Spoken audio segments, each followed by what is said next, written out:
The Green Party opposes this Canterbury Water Management Bill.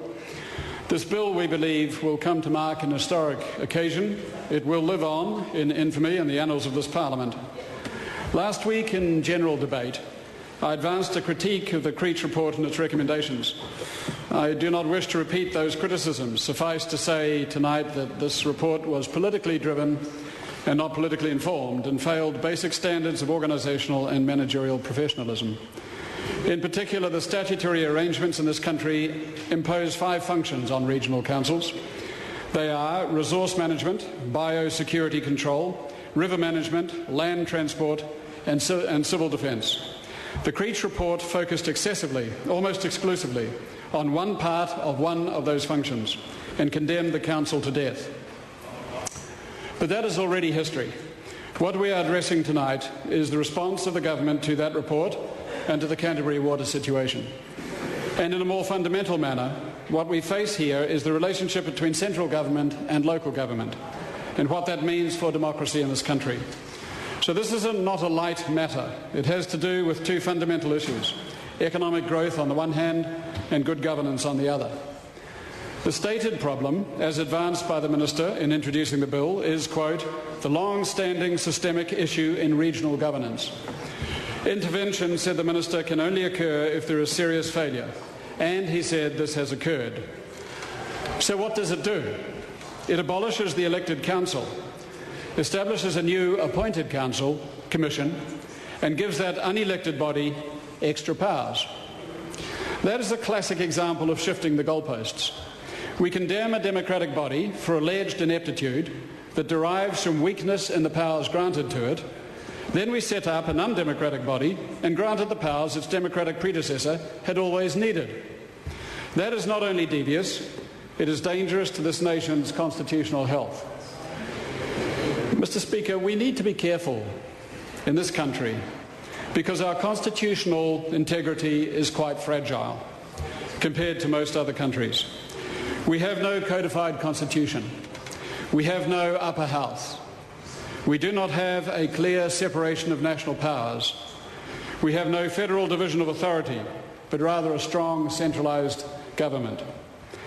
It does not take much in these circumstances to generate a momentum where power becomes excessively concentrated.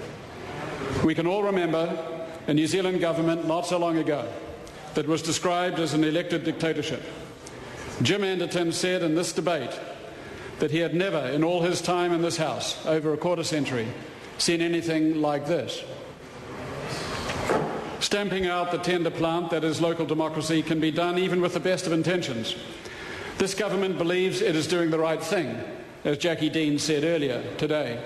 So did Tony Blair when he invaded Iraq. That was on the principle of humanitarian intervention, grotesquely misconstrued. So did Bainimarama when he took out the elected government of Fiji at the end of a gun. That was on the doctrine of necessity, grotesquely misconstrued. What is to be the doctrine on which the leader of this nation, with his 2 lieutenants, Ministers Smith and Hyde, rest their intervention? What grotesque misconstruction will eventuate? Will it be the doctrine of frustration? Frustration over the obstacles which democracy, sustainability and the precautionary principle place in front of economic growth? Or will it be the doctrine of corporate efficiency, a truth which will not be denied either in Auckland or in Canterbury?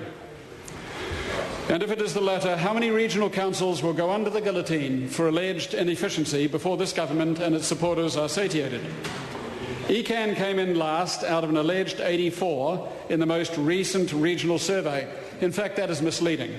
There are only 12 regional councils, so it is a sleight of hand to trumpet 84. And Rodney, incidentally, is not a regional council, and it was not for 5 years. And of the 12 regional councils, Minister, one had to come last. There is a reason why it was Canterbury. It is because water is the most sensitive issue in New Zealand right now, and Canterbury is the most sensitive region for water. You do not need to be a rocket scientist or even an ECAN reviewer to recognise these truths. So which is the next regional council? They who came in 11th to get the evil eye turned upon it in the name of corporate efficiency. And how are we to judge the nature of this intrusion into the nation's democracy? Well, let us turn to the regulatory impact statement. Let us see what the impact statement says. Elections, quote, are a right and privilege of any citizen in New Zealand. The suspension of such a right should only be considered in exceptional circumstances. Such a decision is correct to sit with Parliament. The impact statement continues, targeted consultation. Note the word targeted. Targeted consultation was undertaken during the statutory investigation of ECAN. However, there has been no public consultation on the proposals, and the short time frame available has not allowed for a comprehensive assessment of risks and alternatives. This increases the risk that intervention could be incorrectly targeted or could require subsequent amendment to address unforeseen circumstances. This, Mr. Speaker, is an extraordinary impact statement.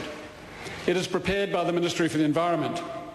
It is a brave action, for clearly the Ministry is not happy with what is going on. Will it too be disbanded? And on what principle? A lack of loyalty to the leader? Yet that is not all.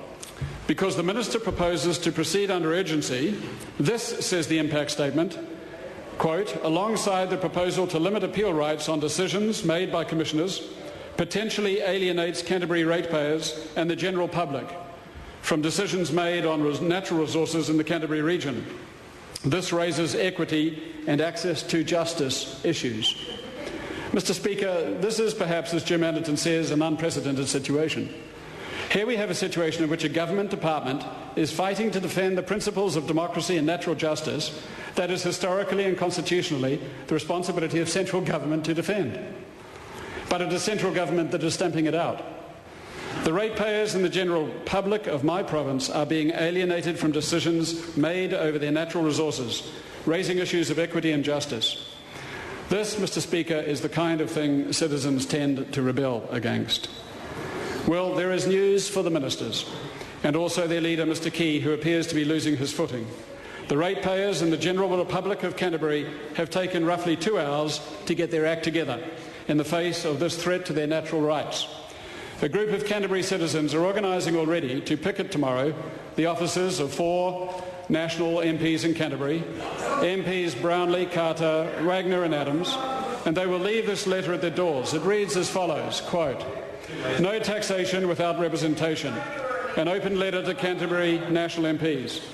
We, the undersigned, are writing to utterly condemn the National Party government's decision to abolish the democratically elected and accountable regional governance in Canterbury and replace it by unelected commissioners responsible only to central government. Moreover, this has been done without the slightest consultation with the Canterbury public. This is an outrageous and completely unwarranted destruction of local democracy, and also a sorry degradation of democracy for New Zealand as a whole. It seems to signal the determination to favour sector interests over the welfare of the public at large. We pledge never to vote for a party which has such a flagrant disregard for our sovereign rights as citizens to elect and recall our democratic representatives at the local level. Since May the 1st, councillors we elected in 2007 will no longer be working for us. We expect to find our next ECAN rates bills that the portion of our rates which went towards their salaries has been rebated accordingly from 1 May. If central government chooses to abrogate our democratic right to choose our own local decision makers, then it is central government's responsibility to pay for the unelected decision makers it chooses to put in their place. We look forward to hearing the National Party's assurance that this will be the case before the 1st of May. Thank you.